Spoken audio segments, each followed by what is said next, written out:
బుట్టెల మరో బ్రేకింగ్ చూస్తున్నాం. తన తమ్ముడు నారా రామ్మూర్తి నాయుడు పార్థివ దేహానికి ఏపీ ముఖ్యమంత్రి చంద్రబాబు నాయుడు నివాళులర్పించారు. నారావారిపల్లిలోని తన నివాసం వద్ద ఉంచిన రామ్మూర్తి భౌతిక కాయంపై పుష్పగుచ్చం ఉంచి నివాళులర్పించారు. తనతో పాటు మహారాష్ట్ర గవర్నర్ రాధాకృష్ణన్, నారా లోకేష్, బ్రాహ్మణి, సినీ నటులు మోహన్ బాబు, మంచు మనోజ్, పలువురు ప్రజాప్రతినిధులు, నేతలు నివాళులర్పించారు. కాసేపట్లో రామ్మూర్తి నాయుడు అంతిమయాత్ర ప్రారంభం కానుంది. ఇక తన తల్లిదండ్రుల అంతిమక్రియలు జరిగిన చోటే రామ్మూర్తి నాయుడు అంత్యక్రియలు కూడా నిర్వహించాలని కుటుంబ సభ్యులు నిర్ణయించారు.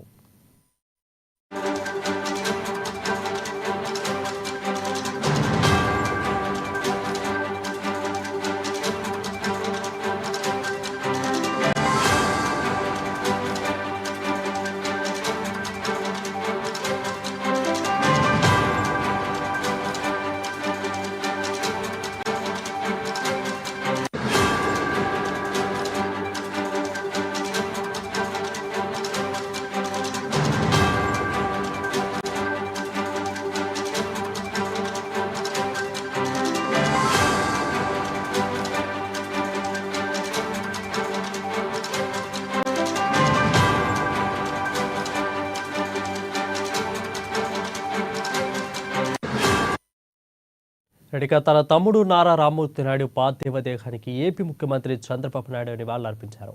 నారావారిపల్లిలోని తన నివాసం వద్ద ఉంచిన రామ్మూర్తి భౌతిక కాయంపై పుష్పగుచ్చాన్ని ఉంచి నివాళులర్పించారు. ఇక ఆయనతో పాటుగా మహారాష్ట్ర గవర్నర్ రాధాకృష్ణన్, నారా లోకేష్, బ్రాహ్మణి, సినీ నటులు మోహన్ బాబు, మంచు మనోజ్, పలువురు ప్రజాప్రతినిధులు, నేతలు నివాళులర్పించారు. ఇక మరి కాసేపట్లో రామ్మూర్తి నాయుడు అంతిమయాత్ర ప్రారంభం కానుంది. తన తల్లిదండ్రులను అంతిమక్రియలు జరిగిన చోటే రామ్మూర్తి నాయుడు అంత్యక్రియలు కూడా నిర్వహించాలని చంద్రబాబు నిర్ణయించారు.